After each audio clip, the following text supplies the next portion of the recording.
শেখ হাসিনা কোনো দালাই লামা নন। এটি দিবালোকের মতো পরিষ্কার। ভারতে হাসিনার অবস্থান বিশ্বের বৃহত্তম দেশটির জন্য কোনো নৈতিক সংকট তৈরি করবে না।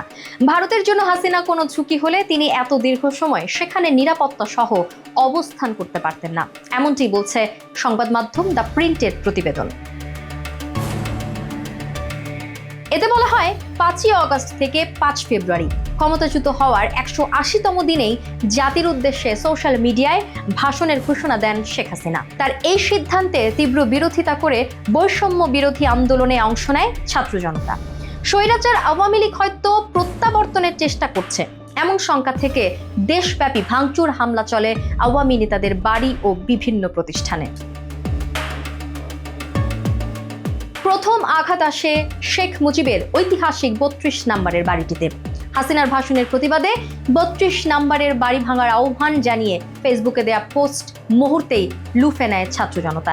শেখ হাসিনা, আওয়ামী লীগ ও স্বৈরাচার বিরোধী স্লোগানে হাজারো বিক্ষুব্ধ মানুষ ভিড় জমায় বাড়ির সামনে। আগুন ভাঙচুরের পর বুলডোজার দিয়ে গুড়িয়ে দেয়া হয় মুক্তিযুদ্ধের স্মৃতি বিজড়িত সেই বাড়ি। প্রতিবেদনে বলা হয়, আওয়ামী লীগ ও সর্বোপরি হাসিনা বিরোধী আপামর জনগণের এমন শক্ত অবস্থান বিস্মিত করেছে সুশীল সমাজকে। এমনকি জনতোপে পিছু হটতে বাধ্য হন আইন শৃঙ্খলা কর্মীরাও। রাতভর তাণ্ডবে ধ্বংসস্তূপের রূপ নেয় শেখ হাসিনার পারিবারিক বাড়িটি। অনেক ভারতীয় মনে করেন এই মবক্রেসি বিক্ষুব্ধ, ধর্মান্ধ ও আওয়ামী বিরোধী অন্ধ অনুসারীদের সৃষ্টি করা। এটি ভারতীয় সরকার এবং জনগণের ভুল ধারণা বলে উল্লেখ করা হয় প্রতিবেদনে। 32 নম্বরের ধ্বংসযজ্ঞে যারা উপস্থিত ছিলেন, হাততালি দিচ্ছিলেন কিংবা শেখ হাসিনাকে দুয়ধ্বনি দিচ্ছিলেন, তারা কেউ বাংলাদেশকে 71 পূর্ববর্তী সময়ে ফিরিয়ে নিতে চান না, বরং তারা আওয়ামী শাসন আমলে ছিনিয়ে নেয়া ভোটাধিকার ফেরত চান, অর্থনৈতিক উন্নতি চান এবং গণতান্ত্রিক দেশ চান।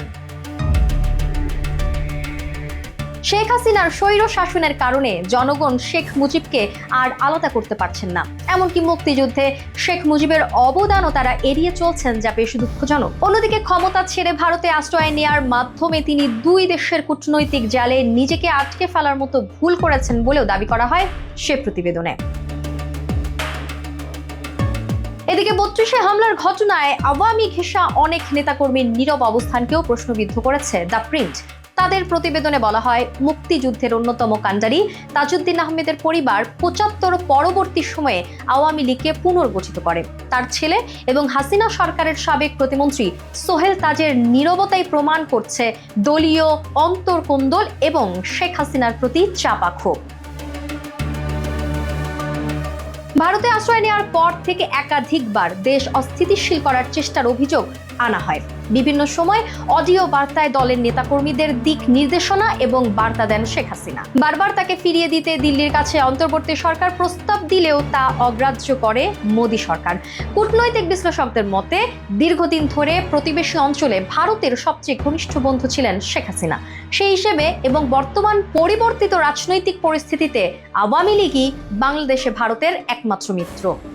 ফলে হাসিনাকে বাংলাদেশে পুনর্বাসন করা ভারতের জন্য প্রায় অসম্ভব।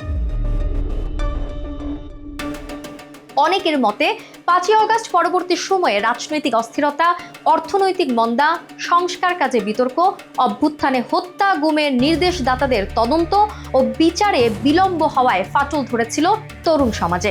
তবে শেখ হাসিনার জনবিদ্বেষী ভাষণ তাদের ফের এক কাতারে দাঁড় করিয়েছে, যেখানে সব বিভেদ ভুলে আওয়ামী লীগ ও হাসিনার বিক্ষোভে অবস্থান নিয়েছেন তারা। দ্য প্রিন্টের প্রতিবেদন বলছে, এটা নয়াদিল্লির জন্য পরিষ্কার বার্তা। হাসিনার সহযোগী, অনুসারী এবং সমর্থকদের বাংলাদেশের নতুন প্রজন্ম কোনো ছাড় দেবে না। এমন অবস্থায় শেখ হাসিনাকে সুরক্ষা দিতে গিয়ে নিজের পায়ে কুড়াল মারতে বসেছে মোদী সরকার। এমনকি ভৌগোলিক কৌশলগত অবস্থানের কারণে বঙ্গোপসাগরের বাংলাদেশকে সমীহ করতে চাবে দুই বৈশ্বিক পরাশক্তি ভারত ও চীন।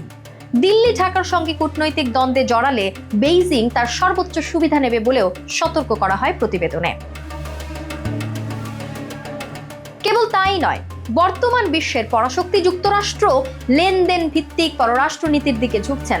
সেই হিসেবে ট্রাম্প প্রশাসনও চাইবে না প্রতিদ্বন্দ্বী চীন দক্ষিণ এশিয়ায় সুবিধাজনক অবস্থান গড়ে তুলুক। আর তাই ডোনাল্ড ট্রাম্পের সঙ্গে সুসম্পর্ক বজায় রাখতে হলেও দিল্লিকে ঢাকার দিকে বন্ধুত্বের হাত বাড়ানোর পরামর্শ দেওয়া হয় প্রতিবেদনে।